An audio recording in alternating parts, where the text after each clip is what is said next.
Hello everyone. तो आज Monday थिला तो मुझे चलो गोटे भल लोकेशन जा साधा रोल खाया। तो आम चिकुर मोर बाहरी गलु ए जा गोटे जगह लोकेशन पहुँची तीन जन सांग मजा मस्ती गलु।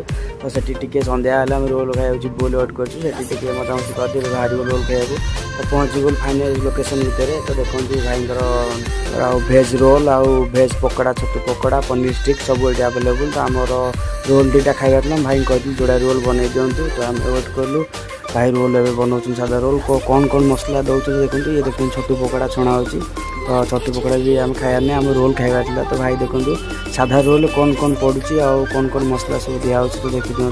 तो आपको जब खाइबार इच्छा अच्छी तो लोकेशन मुझे दे दूँ। तो आसिक निश्चित टेस्ट करेंगे। टेस्टा पूरा तो खाइनु खाइले जना पड़ो। तो ये गोटे रोल देखी मत डर लगे रोल खाई हे कि नहीं बहुत मोटा रोल होगा भाई। तो भाई फाइनाली बनई जोड़ा रोल। तो टेस्ट कर रोलटा केमी।